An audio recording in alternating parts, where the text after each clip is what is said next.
I'm recovering from substance abuse still, drugs and alcohol addiction. The path I slipped onto has led me to sin uncontrollably, and I was living by sight. And for all of this, for me, it was a small roller coaster ride. I moved to Thompson when I was a kid. I was like 9 or 10. I don't know. Moved house to house, moved to school, troubled life.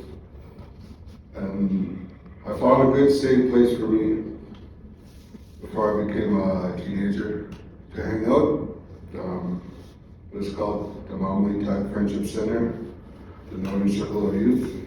That's where I learned all my talents on top of what my dad taught me living there.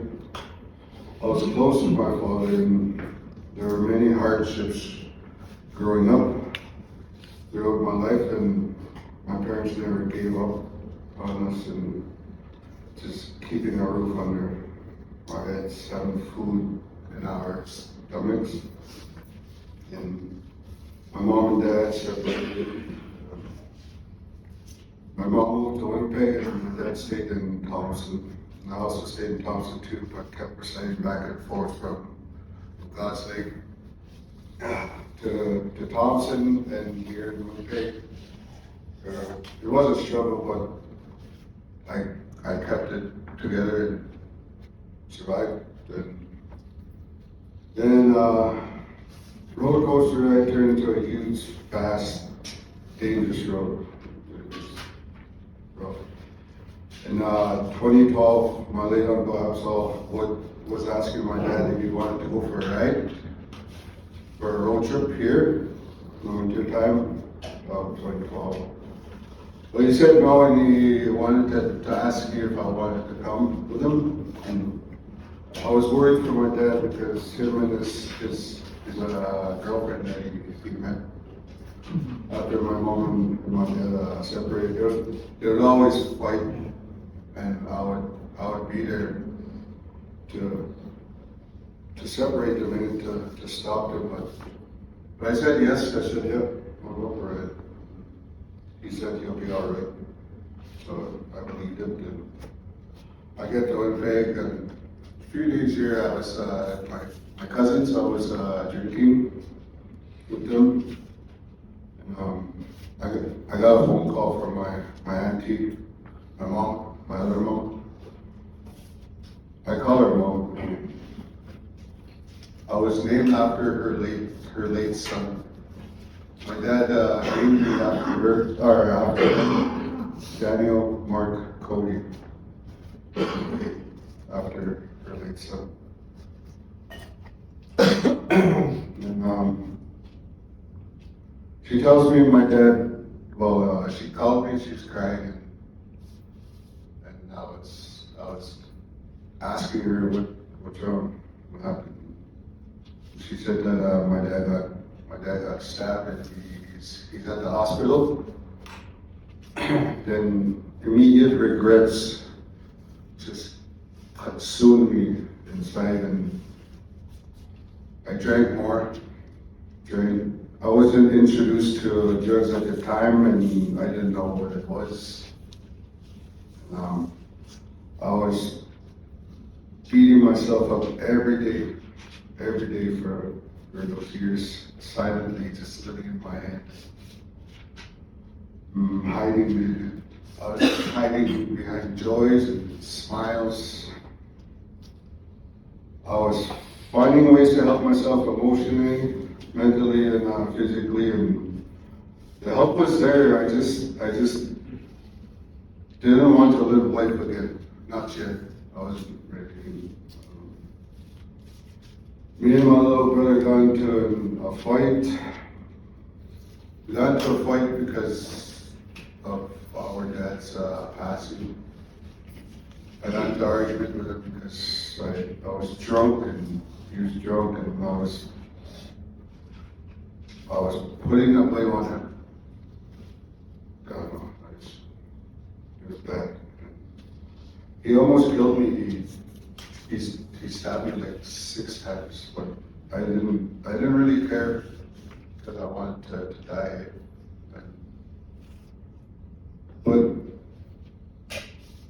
I forgave him the day I woke up in a hospital bed. I don't know why. It's just the way I grew up, I guess, the way my dad taught me. Years have gone by living in self-blame and grieving for my dad. I didn't know God at the time. Well, I did believe in God, but I didn't have a relationship with him yet.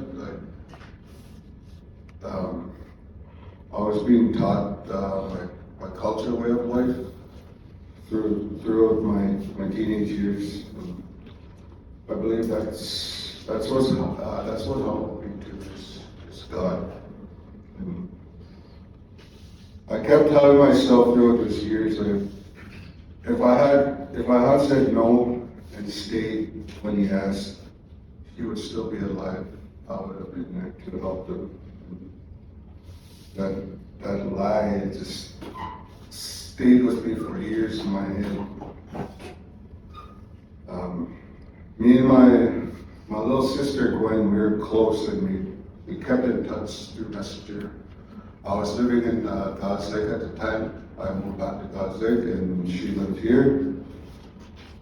And I was living there for like about 6 years. I don't know how many years. I think 6. That is where I decided to get help and let my dad rest and help myself, and I got sober. I got sober for about 4.5 years. I started working, and I worked really hard. I was working about 2 to 3 jobs. And I bought things that I thought that I would never have. Have my own home, material things. And my sister would always video call whenever both of us would go through hard times. We'd laugh, we'd cry, we'd crack jokes to each other. I remember one time, it was my birthday, and she video called me. She sent me a video. She said, "Happy birthday to you. You live in a zoo. You smell like a monkey, and you look like one too." Happy birthday. Me and my sister were really close, and she always wanted to come back home to sober up with me. So I tried helping her, but each time she would never make her flight. Every time I would pay for her flight, just between me and her, just she wanted to come home. I understood what she was going through because we both missed our dad. And she was struggling with drug addiction. She was using heavily, and I tried to help her to bring her home to be sober with me, and I started going through my own struggles, and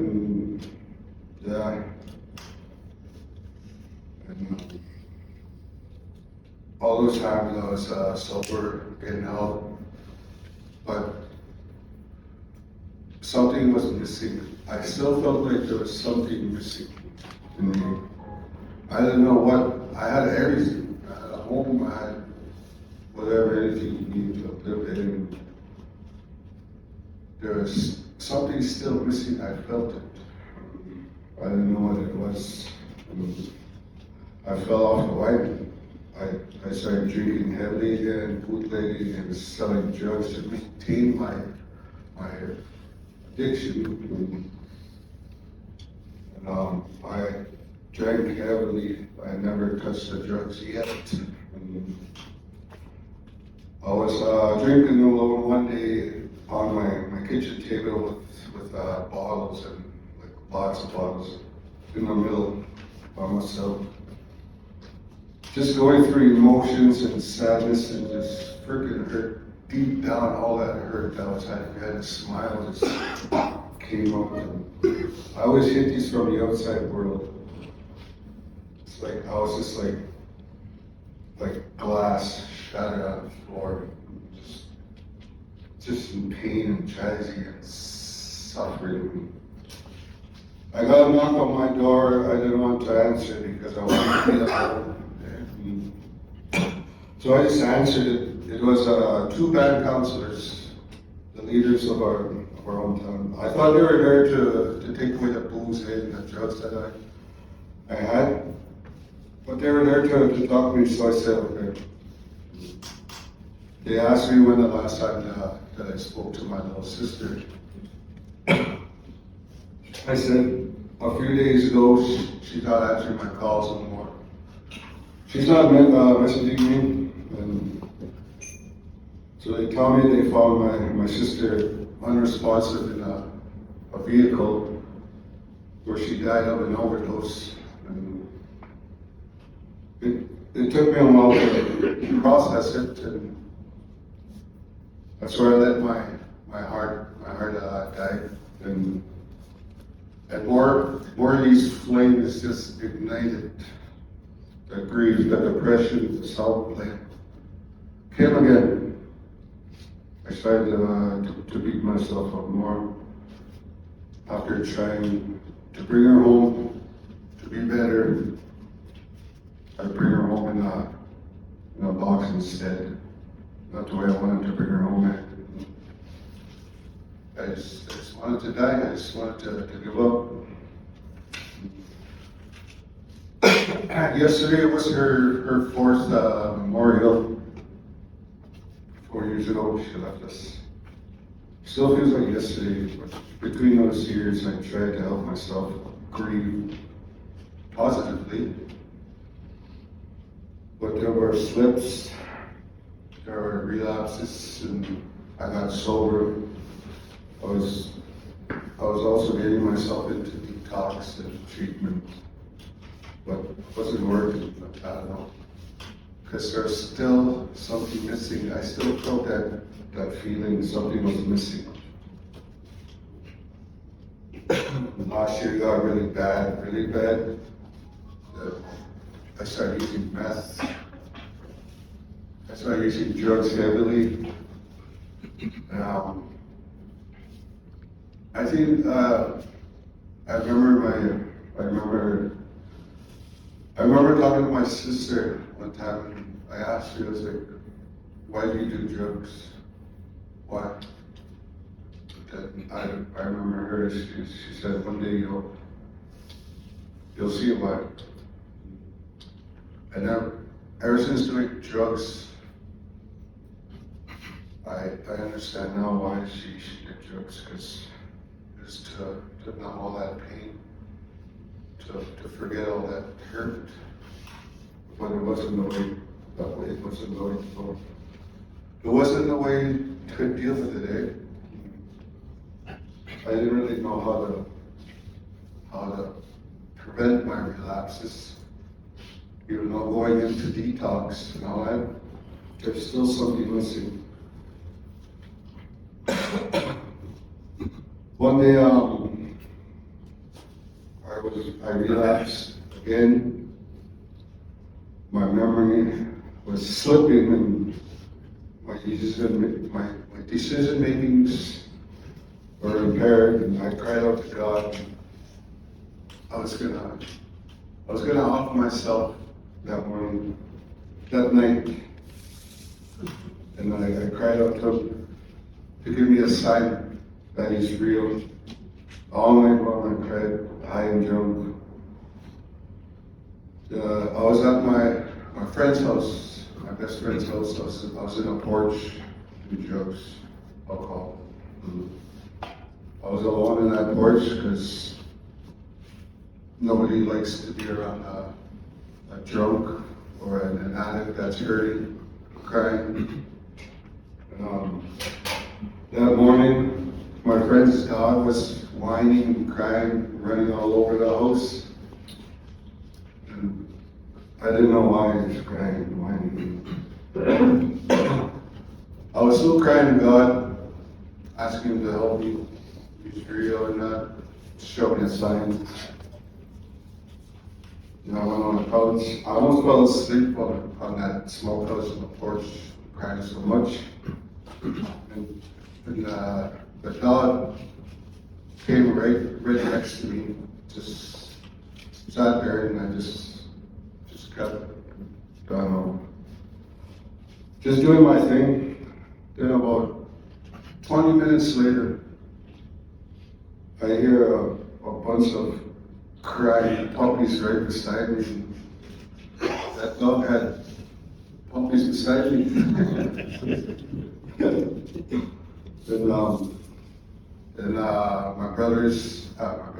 And my friend's brother shows up in a truck, goes inside for 5 minutes, then he comes out. It's like, I forgot why I came here, scratching his head. Then he looked at me and at the puppies, and he walked out. And that's when I said, was that the sign? I started to think that God sent me. New puppies being born beside me. That man coming, he's a Christian. He's a man of God. I think that was a sign, and that's when I started crying. And I asked him to help me. And he called the health staff back home to come see me, to come help me. I know he prayed for me too, because I felt the presence of God. I didn't know what the presence of God felt, but knowing what the presence of God feels like now, that's what I felt. And I was living on my own terms at the time, and I didn't fully submit my life yet to God when I got that sign from God.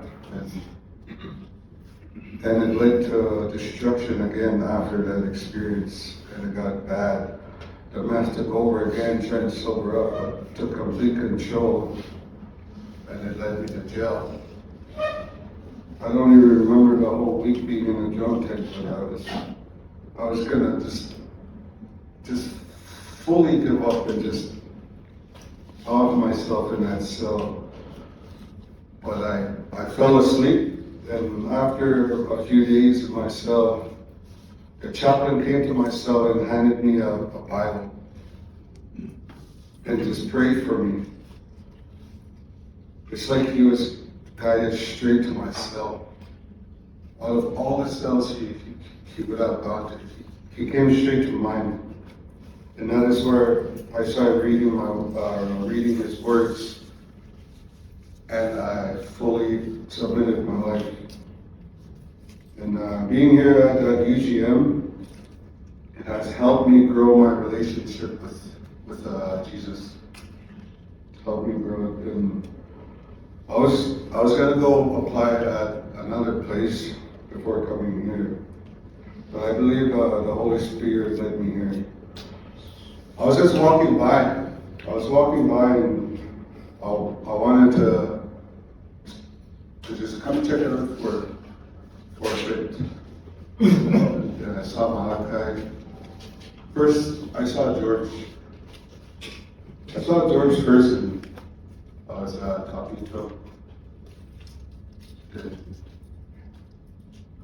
Then after that, Malachi, then that's when we went downstairs and were talking. I told him the same story that I went through. And he just put his hand up to me. Welcome to the program. And I'm glad that I found this place. The Holy Spirit led me here. I'm now 9 months sober. And after finding God, I realized that's what I was missing through the whole time I was sober, having struggles.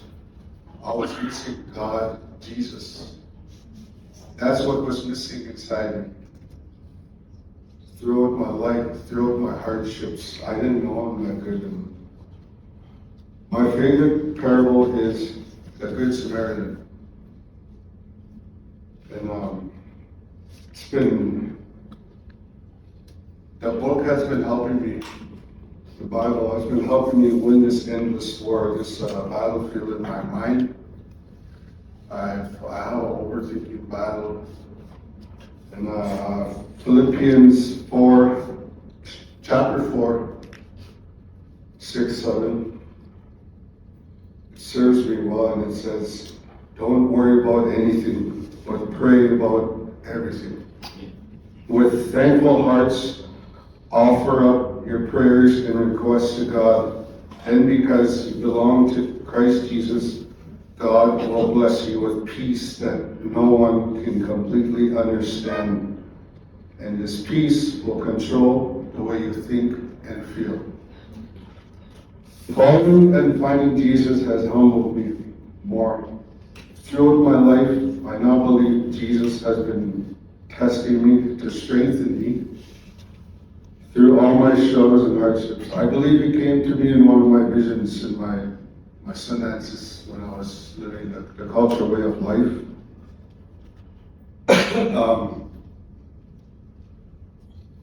The second day you have your vision, and I believe he walked in there in that lodge. And he told me someone was gonna die, and there's gonna be suffering to come through and now I believe that I understand that vision I had in Colossians chapter 3, new life. You die, then you have a new life. That was God that came in there. Mind you, he was here to save me. And he will always be there for me, and he'll always be there for you too. Every time I find myself going through withdrawals, wanting to quit, I start overthinking and I want to quit, but I go back to those words in Matthew 14:31. You little faith, why do you doubt me? God meant, just trust me and have faith. Just trust me. My faith was renewed with God, and since reading the Bible, I'm seeing truths that I never saw before. I learned God's response to faith, and I learned to walk by faith and not by sight. God will always be there. God will always be with you. He will strengthen you. He will help you and uphold you. He doesn't cast off forever. He shows compassion even in grief. That's what he was showing me when I was grieving. I felt his presence. I acknowledge God so he can make your path straight. He'll make all your paths straight. As a new Christian, I will continue to share the good news with everyone around me and help them lead to a saving knowledge of Jesus Christ. Help fill the spiritual need that exists in the hearts of those who hunger for the Lord's presence. Colossians chapter 3 helps me remind myself of the new life. I will continue to work on myself and have a strong relationship with Jesus. The plan he has for me still prevails, and I'm very grateful for Union Gospel Mission, guiding me to set goals, improving my habits, and find purpose, and helping me build a support system. If I didn't know God today and being sober, I would have relapsed already. I know I would have. But receiving this new life from Jesus Christ, I now begin to live out the plan he has for me. And that is to help people. I can't let the enemy win no more and let God work with me. Experience his love and show God's love to others. I'm still reading the word and I don't know it yet, but my changed life is a good witness. I am going through a process of change as a new believer, gaining strength through prayer. I trust God With all my heart, thank you, Union Gospel Mission, for helping God heal my wounded soul. That's it.